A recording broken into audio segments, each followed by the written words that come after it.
Ladies and gentlemen, boys and girls, it is time for another episode of the MLB Guardcast, episode 60. Tonight, it is Mike Vorhies and the man, myth, legend, Bryan Shaw. Bryan, happy January 22nd, sir. How are you? Happy January 22nd. I am pretty good. It has been a cold and snowy winter. In a couple of days, I'm going to look to see how bad this winter has been. But last time I looked at it, it was like the worst winter, the coldest winter in like 20 years, like by mid-December.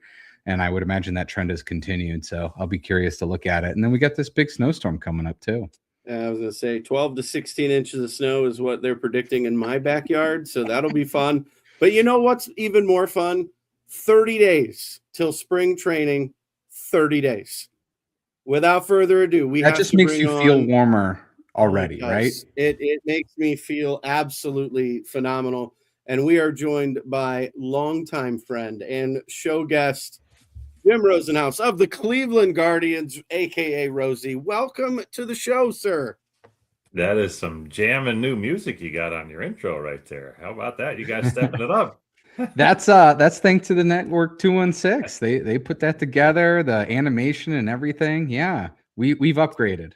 We've upgraded a little bit. It's 2026. It's about time we do something fun. Rosie, when you hear that 30 days until spring training, does that get you a little excited? Oh, absolutely. Especially you guys alluded to it. The winter's been challenging here for sure. I mean, we could have a snowball fight on Sunday, I suppose, in your backyard if you get 12 foot to 16 inches. But yeah, spring training can't get here soon enough, and baseball talk and all that kind of good stuff. So it does. I mean, every January you start to get that itch for sure. And I think maybe even more so this year just because of how the winter has gone here. Yeah. When do you head out? About a week before the first broadcast, and I know you guys mentioned 30 days until that time, and so that gives me a little bit of time to kind of get the feet on the ground and get the lay of the land out there. But it'll be here before you know it for sure. And so I think the truck leaves next week with all the gear and luggage and all that kind of stuff. So once that happens, then you know it's really right around the corner. Yeah, and this offseason has been interesting in MLB. It feels like it's been kind of slow. Just recently, a lot of signings and trades have started to happen. And then there's talk about what's going to be coming for next year.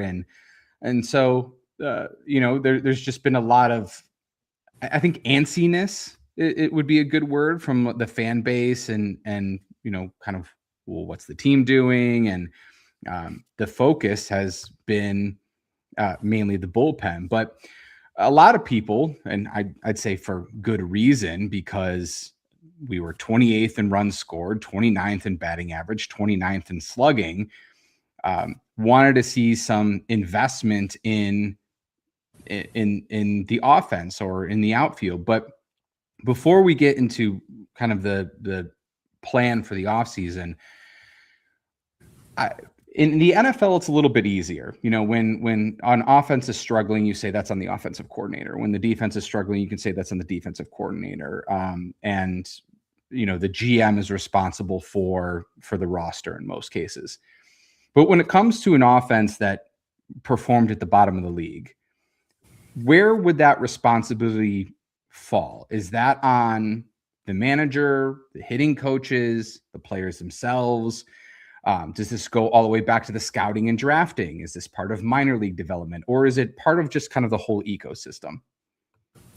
Guys, I think it really, each year you can kind of look at it a little bit differently. And I think a good explanation for a year ago would be just the youth of the lineup outside of Jose Ramirez. You had a lot of younger players who major league experience wise were on that small end of major league experience.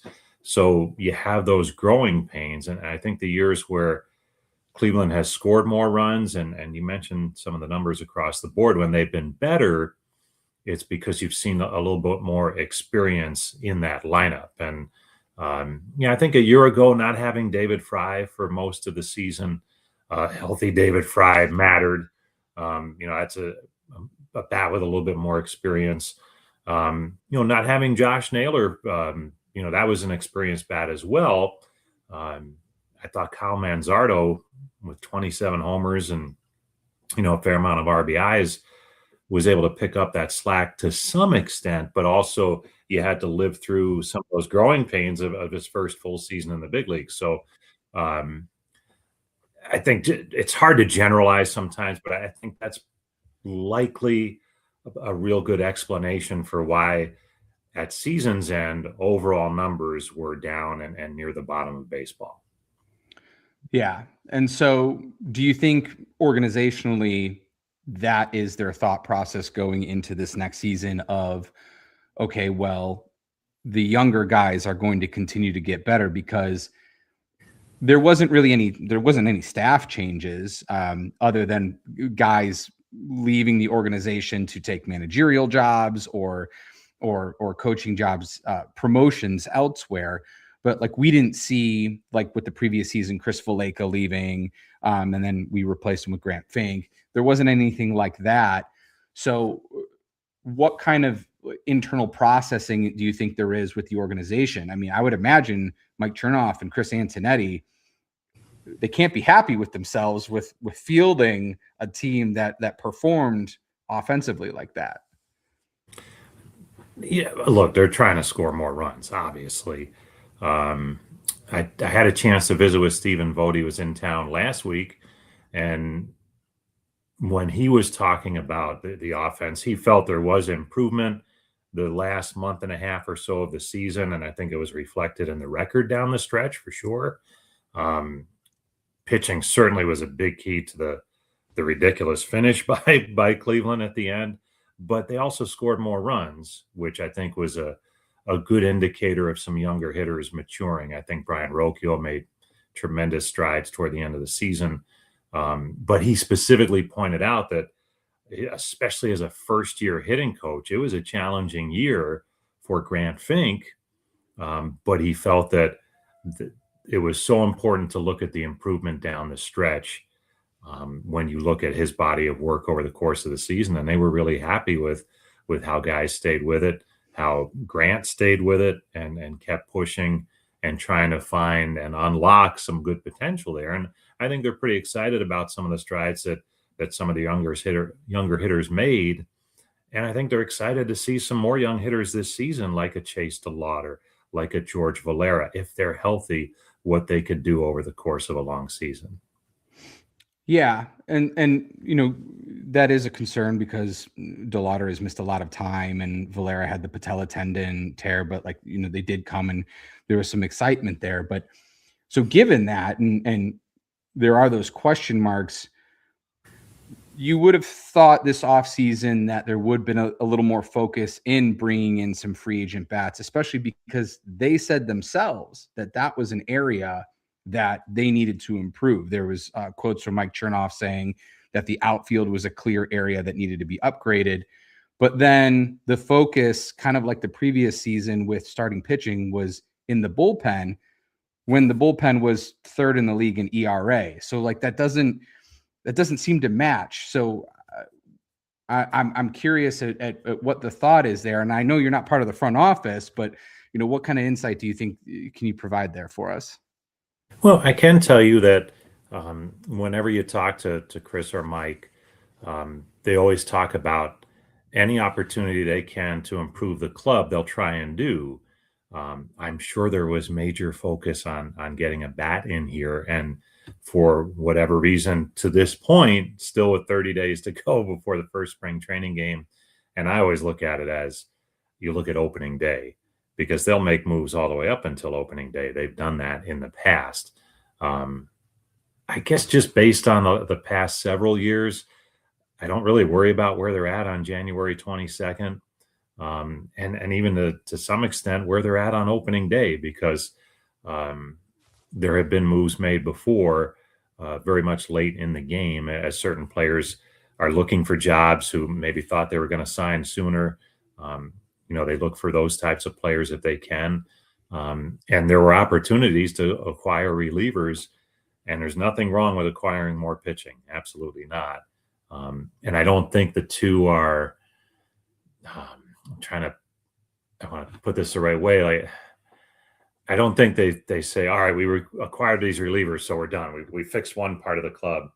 They're always looking at it. Just because they picked up a reliever doesn't mean they're stopping looking for bats, if that makes sense. So maybe, and I get fans' frustration when they see other teams signing players, but I think that for Cleveland, they've had a history of being quiet for long stretches in the offseason, but then they get some things done later.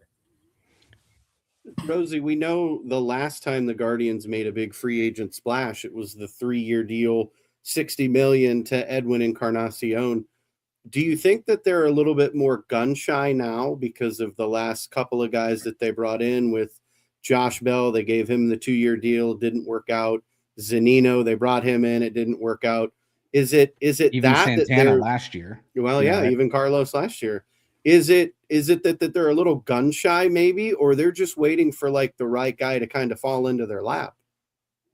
I mean, you'd have to ask Chris or Mike that. I doubt that they're gun shy because of things that didn't work out. I mean, they admitted in a couple of those cases that they were signings that did not work out. I know they very much believe in some of the young talent in the system on the offensive side now that could be difference makers. I mean, I think back to like 2022, very similar offseason. And they even said, like, at midway through spring training, Chris was made available to the media, and he talked about how they were done looking on the outside because they want to give some of their young talent a chance to shine. And that was Stephen Kwan's rookie year. I think they surprised a ton of people because they made the postseason that year after not doing a whole lot because they did want to focus on their own talent and giving young players a chance. And maybe it's somewhat like that, but again, I don't think they're done yet. We may do this again and after the season starts and maybe nothing's happened and maybe they were done, but I don't want to point to that at this particular time to say that they're done. Yeah, because when on our last episode, I kind of identified like 6 players that I thought would be in their wheelhouse, and 4 of them are still available. Harrison Bader, Austin Hayes, Rhys Hoskins, Miguel Andujar. Most of those, all those guys are right-handed hitters, which is really who I would say that they would need right now. I think the thing is, what can be frustrating for fans is that we've been hearing how young this team was, and we've kind of been hearing that same thing of, well, we want to see what the young guys can do, and we want to see what the young guys can do for, well, you said back to, in 2022. So now we're going on like 5 years of hearing that. What makes this round of prospects different than, say, your Oscar Gonzalez, your John Kenzie Noel, your Gabriel Arias, your Bobby Bradley? Why are they more confident in this batch when they don't really have a history as much as developing hitters as they do finding diamonds in the rough and pitching? I mean, they find guys all over the place in pitching and turn them into borderline stars. I know they really believe in DeLauder. I think they're really high on DeLauder and excited to see what he can do. I know the injury history is a concern for sure. And I think they're kind of intrigued by Valera, and there are some others. I don't know that Travis Bazzana fits quite yet, but maybe he starts to move quickly if he gets off to a good start and shows some good things in spring training.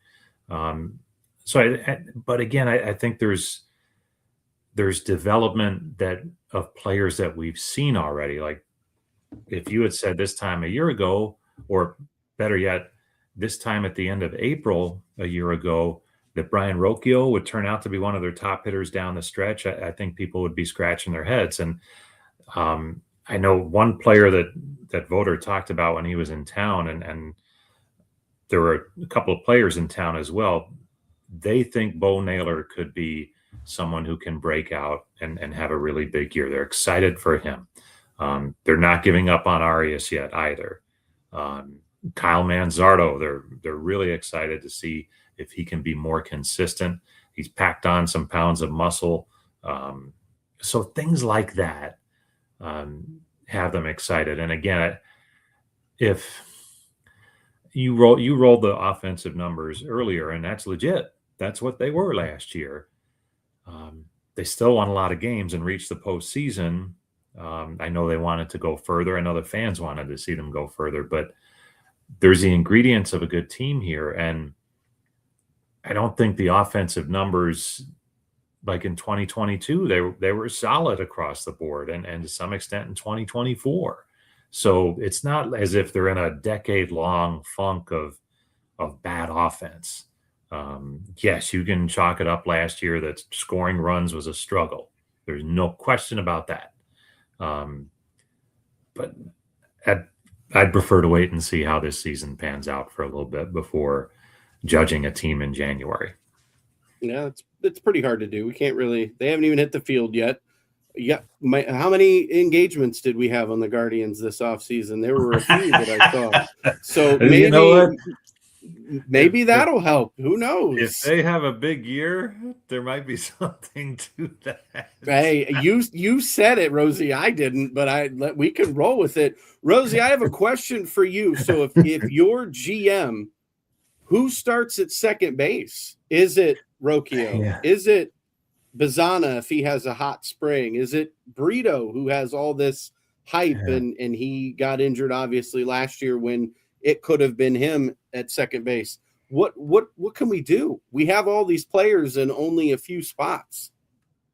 I think I would be surprised going into spring training if you didn't see that same double play combo you saw down the stretch in Arias and Rocchio, with Rocchio at second. Now, with that said, you mentioned Travis Bazana. I can't see him making the club out of spring training. And you don't want to rule that out, but I think they want to, because he missed significant time last year due to injury. I think they want to let him get rolling in the minor leagues to start his year, instead of throwing that on him to start the season. But maybe at some point he's your second baseman, and then they'd have to make a decision on, I think, Arias or Rocchio in terms of everyday playing time. There's been some rumblings that maybe it's Rocchio that slides over to short to start the season, but I think you kind of want to wait until you get to spring training to see who's playing where. Mm-hmm. Always a great indicator. Of course.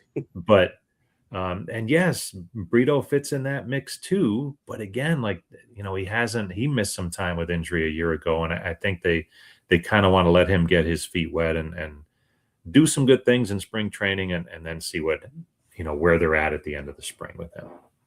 So Jared, one of our fans and actually the founder of Network 216, has a question for you, Rosie.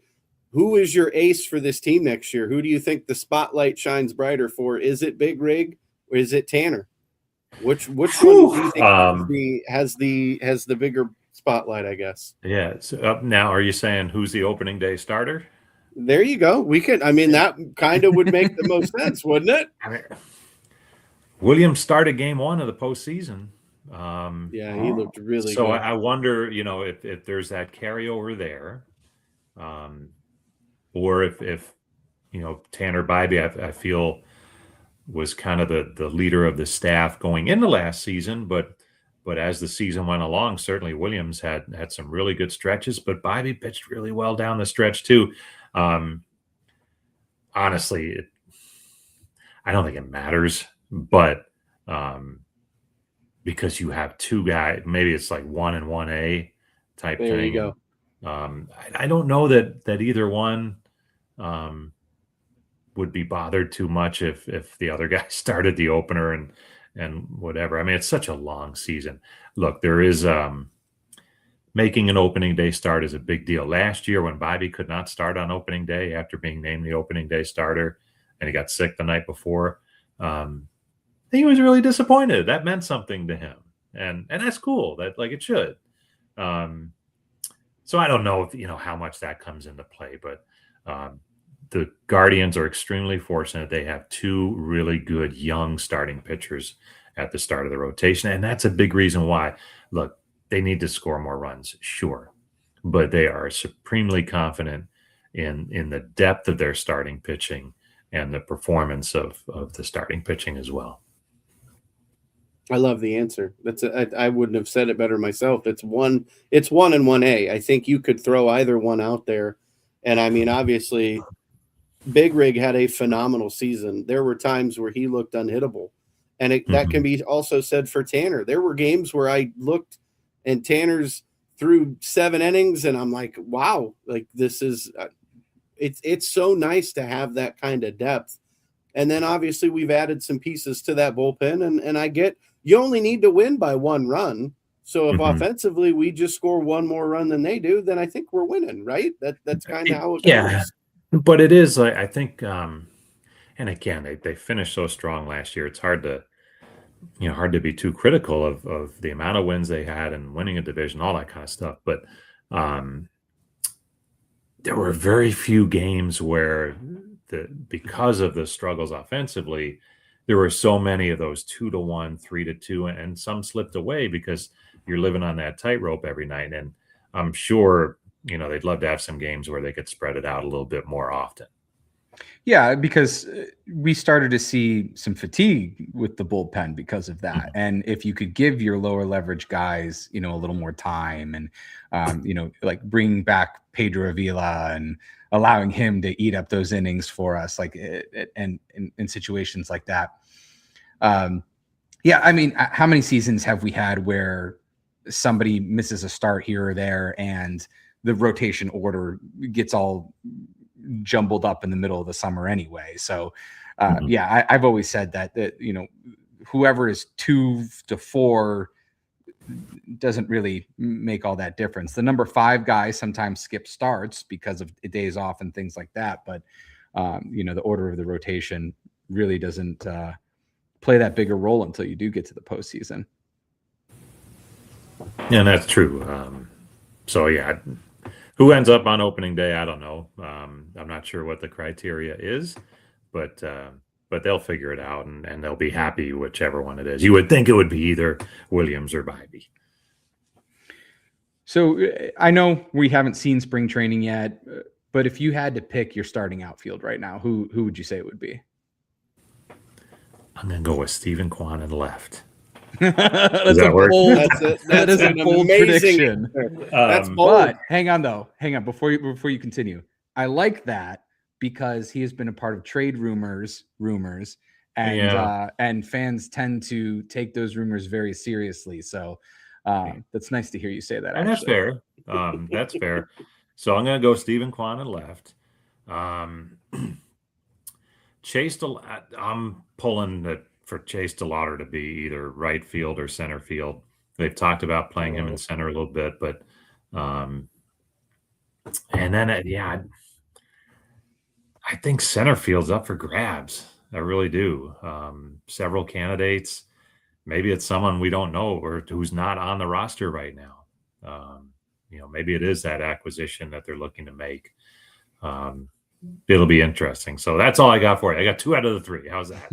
Okay. You know what? That's better than most. It'd be awesome if DeLauder makes it. And I think that's a great sign because that means he's healthy. Rosie, I think they would even potentially put DeLauder in center. We saw them start him in center in the Tigers postseason series, thus leaving that gaping hole in right field that constantly seems to be a question mark for us. But I think when you see teams, I think the frustrating part for us as Guardians fans is you see what the Dodgers have done and you see what the Mets have done. Obviously, the Dodgers have an unlimited bank account and they love to defer money to 2075 when most of us are going to be gone and we won't have to worry about it. Do you think that stuff is good for baseball?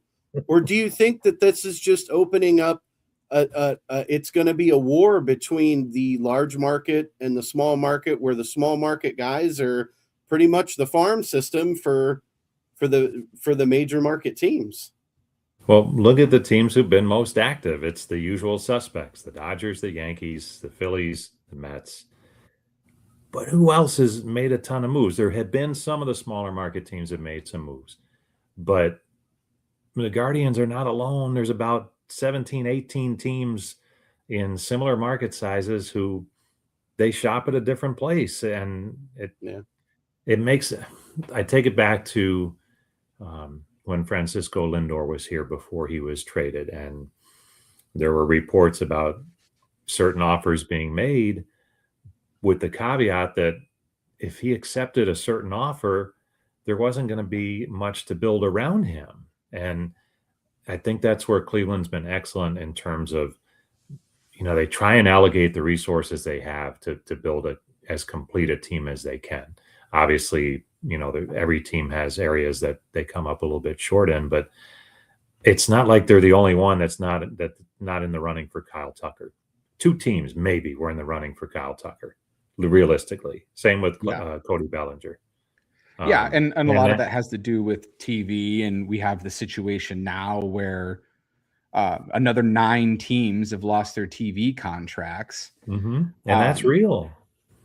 And so we have a collective bargaining agreement coming up at the end of this season, and there is reports. Evan Drellich of the Athletic said after, the Bellinger signing and the Tucker signing that the rest of the owners were upset by that, and essentially that they're going to be pushing for a salary cap. Do you think that's necessary at this point for competitive balance to reshuffle the cap, the floor, and the distribution, the money distribution between the teams?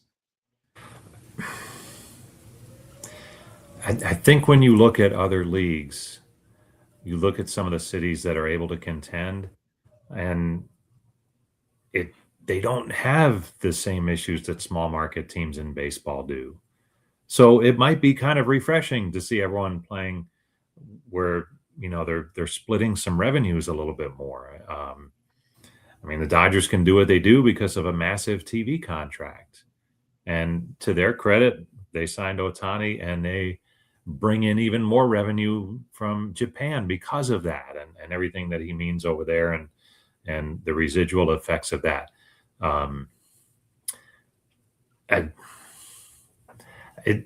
It's hard to say. You would think the Dodgers are the favorite to win the World Series again because of everything they've done already, and they won it twice in a row. I don't know if someone will knock them off. And it does seem, when you get deeper into the postseason, it's the high dollar teams that are able to rise to the forefront. It's going to be a fascinating offseason next year to see what happens and how big that divide is between the smaller market and the bigger market teams, and what that means for the game. So I've often argued that, the NFL is incredibly successful because it feels like the owners treat the NFL as a single business and they are all a part of it.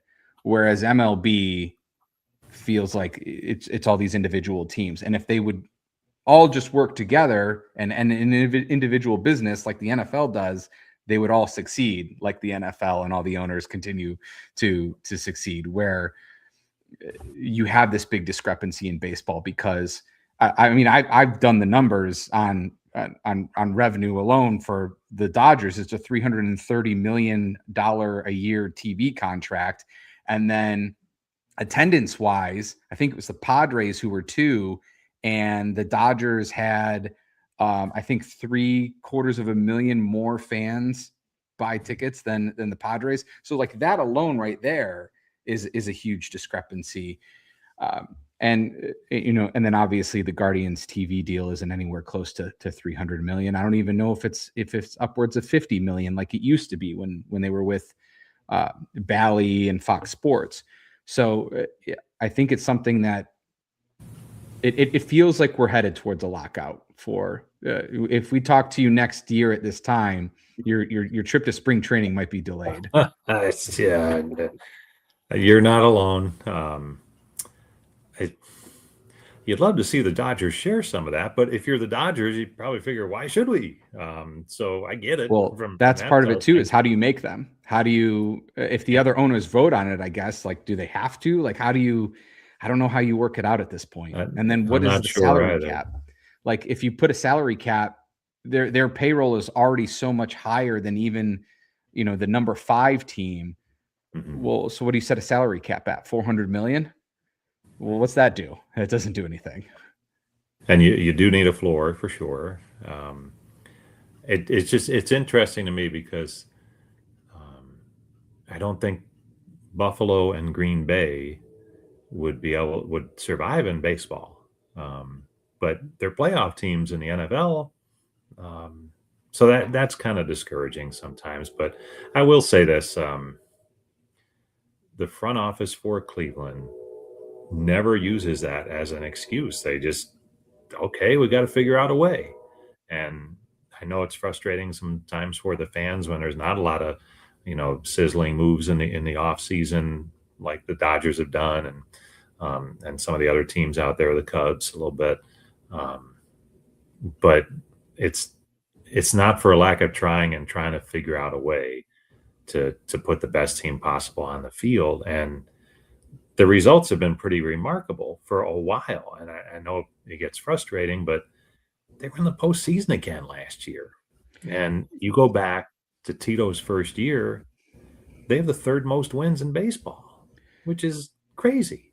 Yeah, but I think that adds to the frustration, because I think people say, well, they are making it to the postseason, and so where's that go for it moment? Where is that? Let's supplement this roster with where there are holes, and we've seen that in little ways here. The investment in the starting pitching last year, and there was an investment in the bullpen this year. So, given when last season the offensive struggles were there, the general manager says, yes, we need a clear upgrade in outfield. And then you just haven't seen it with a team that has made the playoffs the last 2 seasons. You see where like that kind of that sequence of events just doesn't seem to really add up right. And it can be confusing. I guess I can just tell you they're trying, and the off season's not done yet. So and maybe I just look at it absolutely like I get it from a fan's perspective, but I feel like there's still time to do stuff, and they're working every day to try and figure out a way to improve the roster. Will it work out? I don't know, but I feel like they've earned some measure of confidence because of how they perform from a consistency standpoint. And I know the goal is to win the World Series, but you got to get to the playoffs to be able to do that. And they're doing that. So, I mean, are they in the same boat as the Brewers, who seem to get there a lot and haven't been able to get over the hump? Maybe, but I mean, if you keep getting there enough, look, for years, Texas tried to get there and didn't, and then finally got over the hump a couple of years back. So I don't know if I'll take getting into the postseason with the idea that at some point it's going to click and they'll go on that run. And I don't know what year that is. I don't think anybody saw it coming in 2016 when they were as close as you can be to winning the whole thing. So who knows if this is that year or not, but I feel like that consistency and the amount of wins that they put together consistently in regular seasons to get to the postseason, I feel like that's earned them a certain amount of trust, but I don't know, maybe not from a fan standpoint. You bring up the Brewers, Rosie, and obviously they had to trade one of their better pitchers in Freddie Peralta because they knew that they, as an organization, couldn't pay him what he's going to demand in the open market. And obviously Cleveland, we've had to go through that as well with Cliff Lee and CC Sabathia, and we understand it happens. Bieber. Well, Bieber too. Who did I say? We trade Cliff Lee and Sabathia? You're focusing on Cy Young Award winners. That happens sometimes, but we've had to do that as well. And I know you're preaching patience, and yes, we do have to be patient because there's still 30 days left. I'm not preaching patience, but I'm just saying that, the off season is not done yet. Right, exactly. Which doesn't mean that something's going to happen, but I guess what I'm saying is they've gotten this team to the postseason, which is where you need to get to have a chance. And I know it's frustrating when they don't go and win the World Series. I know that's the ultimate goal. But you got to be in the postseason to have that chance, and they keep getting there, and I think that's worth something. And I love that you brought up Texas, and obviously they broke a streak of not having a World Series. They finally get one, and I think the Guardians will get there. I think we're Cleveland fans. We see what happens at that stadium up by the lake, and the football team that doesn't do well and is in headlines all the time. And we were title crazy when the Cavs won a championship in 2016. We just assumed it was all going to fall into place for once. All of the Cleveland teams were going to sit on top of their sports thrones, and all the fans were going to look up to us for a change. It didn't happen, and it gets frustrating. It's been 70? Where are we at? 76 years since we've won a World Series. It's a long time. But I agree with you. I'm excited that they continue to make the postseason, and I couldn't agree more that eventually they are going to get hot and run the gauntlet, and we're going to have a World Series champ. It's coming.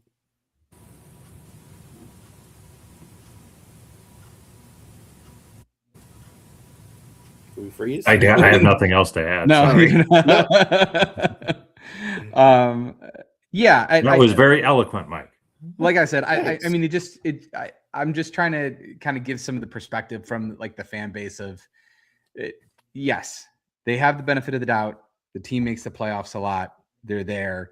But like I kind of said earlier too, from a hitting perspective, from a bat development perspective, that hasn't been their strength.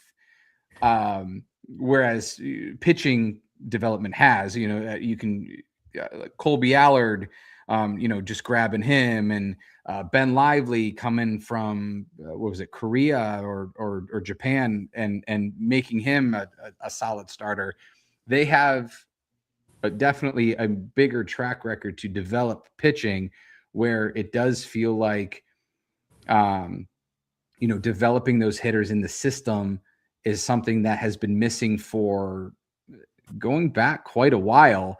And so that's why the thought is, well, you weren't that great last year. Yes, you made it to the postseason, and it was a little bit better. But that's why I think the perspective is, well, try and get these guys some help when there are players that are, in theory, in your ballpark, salary wise, that could help, especially versus left-handed pitching, which was kind of those several guys that I had mentioned that were right-handed hitters. And I'm sure that they have worked to try and do that. It just hasn't happened yet. Yeah, I understand. Yeah. So Rosie, I got a big question. With Stephen Kwan, obviously everybody's kind of been waiting and watching and wondering if an extension will get done. Do you think that those conversations are taking place behind the scenes? Like, we want to lock him up long term? I mean, obviously media does what media does, and they take one rumor and they multiply it and make it seem like Cleveland's going to trade him tomorrow. But I think what the fans are hoping is, will they lock him up? I feel like he's earned it. Well, I think the sweet spot of when they would, it seems like when they have done an extension, most recently Tanner Bybee, they come either during spring training or right at the end. Bybee, Jose Ramirez, Jason Kipnis back in the day, usually during spring training or right at the end. So I have no idea if they're talking with him right now or not, but usually it's easier do it in the spring. From what I can gather, that it's just easier to get everybody together out in Goodyear and talk things through and try and come to some sort of agreement. So I don't know if I would expect to see anything, this week, next week, or anything like that. If something were to happen, I think it might be during spring training, and that would be the time to kind of keep an eye out for it. Yeah, and I think also, too, the Guardians, just like everybody else, are kind of waiting with bated breath as to what's going to happen after 2026 in the offseason and where we're headed. So that may be something that they're thinking about in the background as well. One of the fans that was watching chimed in and said, who is the one pitcher or player unknown to us who we should probably keep an eye on? We asked you this last year. Who'd I say? Just at the end of spring training. I was going to say, do you remember who you said? No. No Brian, idea. do you remember who he said? Was it Parker Messick? It was. It absolutely was. It was. It was not. Yes, it was. You told us that we needed to keep an eye on Parker Messick, that he really had done well. Yes, Rosie, you called it. You did. So can we wait till spring training, or do we have to do it? Yeah, I was going to say, I figured you probably wanted to see some guys. Okay, you so probably want to see. Yeah, go ahead. You know who they're really high on is Angel Henao, the infielder he had a setback last year. I think it was a wrist issue or maybe a shoulder, but he missed some time. But they love him, middle infielder. Love his bat. Has he been in AAA yet, or is he just AA? Not AAA yet, but maybe this year at some point.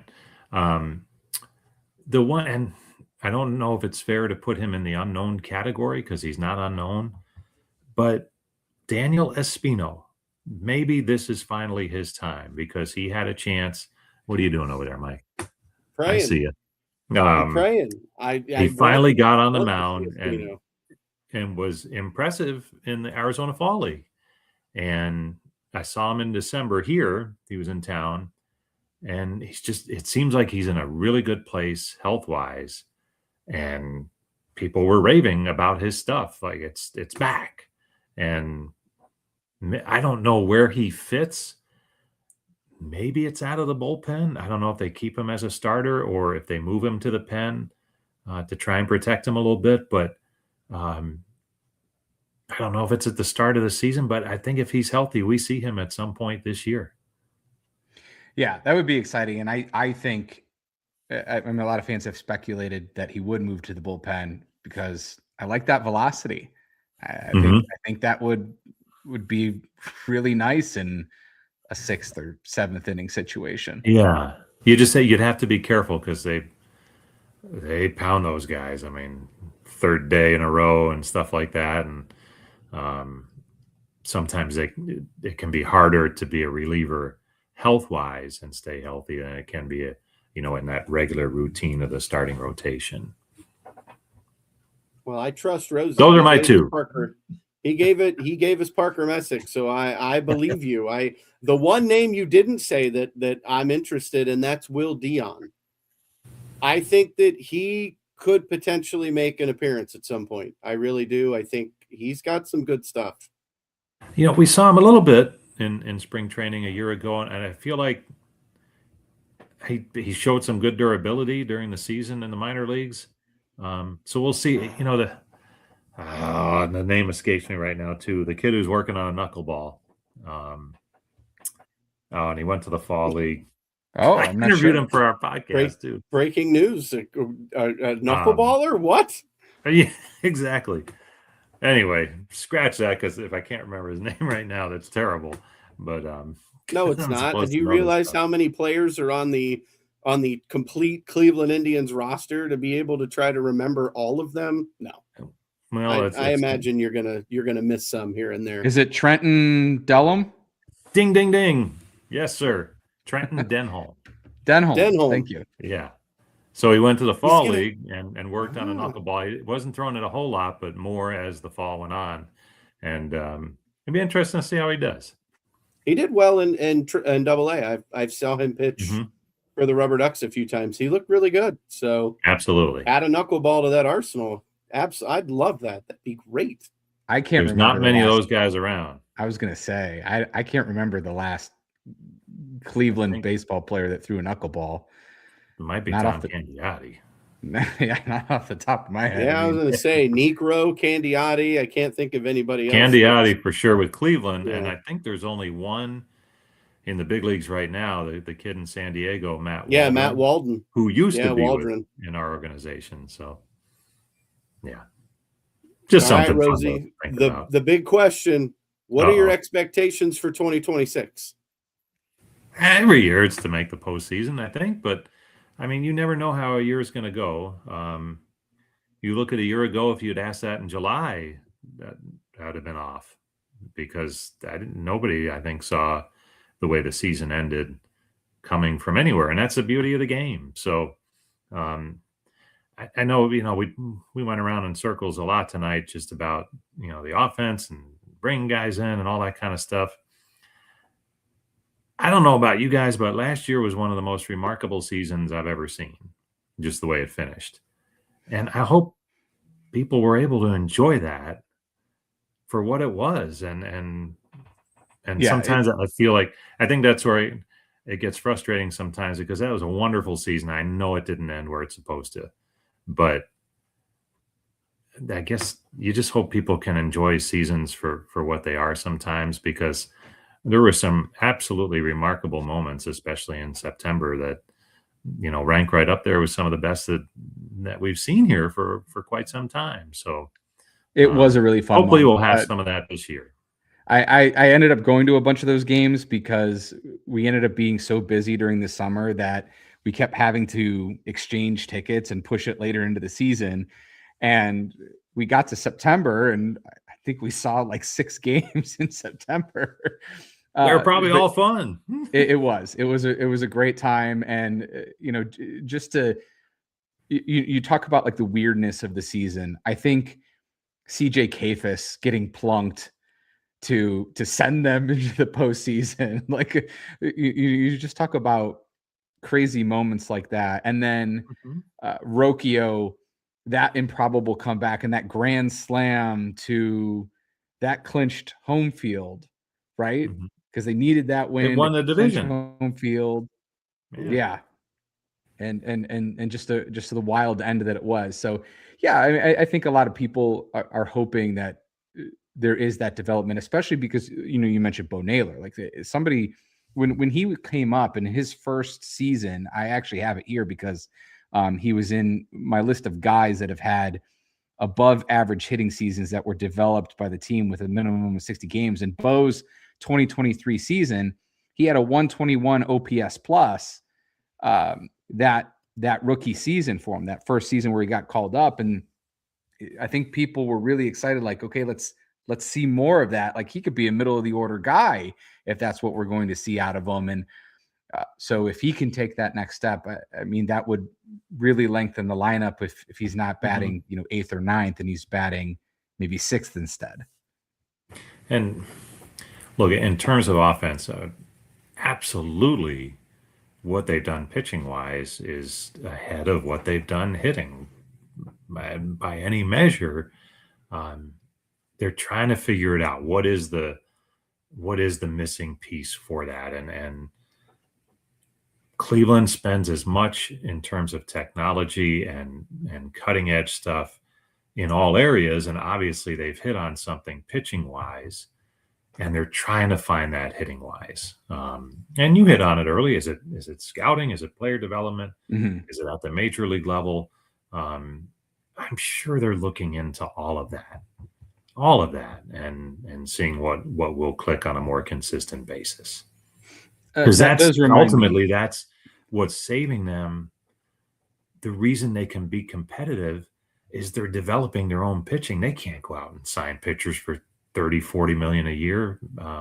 Who was it? Just what pitcher just got like 40 million a year? It was, or maybe it's just Scooble, like the arbitration projection. Yeah, because there's arbitration, right? And there's a big gap there. And you can't go out and buy that. The Cleveland can't. Yeah. Or 18 other teams in baseball. You've got to develop your own, and they're doing great at that. And I think they're trying to they're constantly working to figure out how to do that from the offensive standpoint. So you mentioned technology, and I think this will be my last one because it just kind of reminded me of this. But our guy Austin Hedges had talked about towards the end of the season, early part of the offseason, how we have the challenge system that's coming up, that's going to be new this year. And he said he was going to kind of get into, he wanted to know exactly where the ABS system was going to call balls and strikes, and that he was going to extensively study, okay, this is what's a ball, this is a strike. And do you think that that's a place where that technology is going to help them, and somebody like Austin Hedges and Stephen Kwan not, leading the league in called outside strikes when they're a foot off the plate, like something like that, that could really help these guys?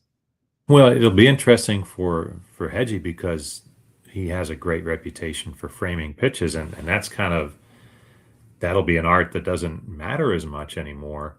But yes, if he's trying to figure out, exactly where the box is to try and help get strike calls, if anybody can do it, it's him. But you're right. It's probably going to come down to some extent technology, but also strategy. When do you burn your challenges? And nobody's having their leadoff hitter challenge that stuff at the start of the game. But to that point, if Hedges, since he is a good framer, if he frames those in a way and he gets them to burn their challenges early, because I think you only get two.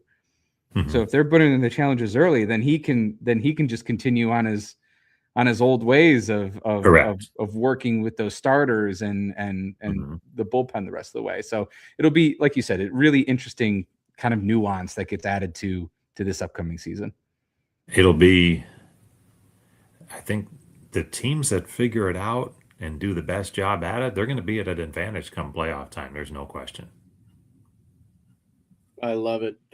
Jim, Rosie, we appreciate you coming on. I know it's your off season. You're getting ready to get busy here soon, but it's always nice when you make some time for us. Come on, share your knowledge, your wisdom. It is always a pleasure talking to you. So thank you so much for joining us tonight. Is there anything you want to say to the Guardians Nation that's listening right now? Where are we going skiing this weekend? The last blast of winter, or maybe I don't know, maybe there's more coming. We have at least there's playoff football on, right? Yes. There's a reason to stay inside all day Sunday. Yeah. My wife's from Buffalo. We're mourning still here. Oh, my wife is a Buffalo fan too. She was really upset. Yeah, I understand. Not a good weekend last week. No. Well, right, because remember, Rosie, I know you've lived in Buffalo, but I was there for 3 years as well, if you remember. So we have a lot of friends up there, and we were planning to go if the Bills were in the Super Bowl, we were going to go hang out with our friends in Buffalo and watch it with them, but unfortunately.